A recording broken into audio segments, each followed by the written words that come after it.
FCRA bill pass కాకుండా ఉండడం కోసం ఎన్ని ప్రయత్నాలు చేయాలో అన్ని ప్రయత్నాలు చేస్తున్నారు. ఎన్ని విధాలుగా దాన్ని అడ్డుకోవాలనుకుంటే అన్ని విధాలుగా అడ్డగించడానికి ప్రయత్నాలు చేస్తున్నారు. హోంమంత్రి అమిత్ షాని కలుస్తున్నారు, నరేంద్ర మోదీని కలుస్తున్నారు, క్యాథలిక్ బిషప్స్ దానికి సంబంధించినటువంటి ప్రతినిధులు, అలాగే joint action forum on minorities సభ్యులు, మరి కొంతమంది క్రైస్తవ సాంప్రదాయ సభ్యులంట.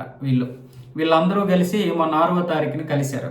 ఇది ఎలాగైనా సరే మీరు దీన్ని అడ్డగించాలి, ఎలాగైనా సరే ఈ బిల్లుని పాస్ అవ్వకుండా చేయాలి, అంటే ఈ బిల్లు తీసుకురాకండి, పార్లమెంట్లోకి తీసుకురాకండి అని చెప్పి ఇటువైపు ఏమొచ్చేసి నరేంద్ర మోదీని అమిత్ షాని అడుగుతున్నారు కదా. అటువైపు ప్రతిపక్షాలను ఏం చేస్తున్నారు తెలుసా, ఎట్టి పరిస్థితుల్లోనూ ఈ బిల్లు కనుక పార్లమెంట్లో రాజ్యసభలోకి వస్తే పాస్ కానివ్వకుండా చెయ్యాలి, మరి ఏం చేస్తారు మీ ఇష్టం, మీరు ఇది ఒక్కటి చెయ్యండి అని ఇప్పుడు ఇటువైపు ప్రతిపక్షాలందరూ అదే మాట మీద ఉన్నారు. మేము ఈ బిల్లు పాస్ అయినేమో మీకంటే మాకు పెద్ద నష్టం కదా అని చెప్పి అందరూ కూడా కంకణం కట్టుకున్నారు. దీనికి సంబంధించి డిఎంకే ఎంపీలు అయితే చేయనటువంటి ప్రయత్నం లేదు. ఆ విల్సన్కి ఇప్పుడు ఫండ్ ఆగిపోద్ది.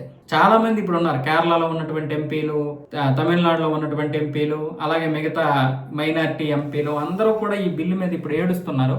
ఒకవైపు ఏమొచ్చేసి ప్రతిపక్షాలను అప్రమత్తం చేస్తున్నారు, ఇంకొక వైపు ఏమొచ్చేసి అధికార పక్షాన్ని బ్రతిమలాడుతున్నారు, ఇంకొక వైపు ఏమొచ్చేసి బిల్లు పాస్ అయిందంటే వేరేలాగా ఉంటుందని బెదిరిస్తున్నారు, ఒకవైపు భయపడుతున్నారు, బాధపడిపోతున్నారు, వణికిపోతున్నారు, రకరకాలుగా చేస్తున్నారు ఈ బిల్లు పాస్ అవ్వకుండా చేయడం కోసం.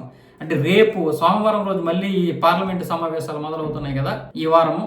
సో ఎలాగైనా సరే ఈ బిల్లు రాకూడదని చెప్పి ఇన్ని రకాలుగా ప్రయత్నాలు చేస్తున్నారు. 6వ తారీఖు వచ్చారు, కలిశారు, ఇప్పుడు నరేంద్ర మోదీను అమిత్ షాని ఈ రోజు కూడా కలవడానికి ప్రయత్నాలు చేస్తున్నారు.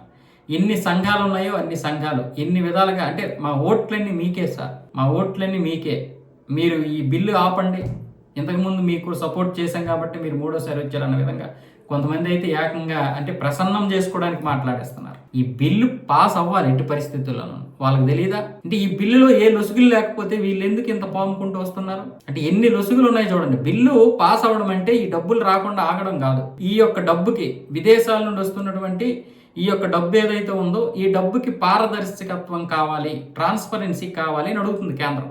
ట్రాన్స్పరెన్సీ ఉండడానికి వీళ్ళకి ఇష్టం లేదు. ప్రతిదీ లెక్కలు చెప్పాలి, ప్రతిదీ పారదర్శకత్వంగా, అంటే ప్రతిదీ ధర్మబద్ధంగా ఖర్చు పెట్టాలి అని ఎవడు చెప్తాడు ఇప్పుడు లెక్కలు? మేము ఇప్పటి వరకు దీన్ని మత మార్పిడి కోసం ఉపయోగించాం, ఇప్పటి వరకు దీన్ని ఏమొచ్చేసి ఓట్లు, మైనారిటీ ఓట్లు బీజేపీకి కాకుండా ఇతర పార్టీలకు పడడం కోసం మేము ఉపయోగించాం.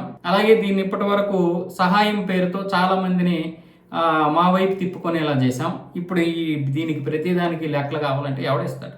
అది వాళ్ళ బాధ.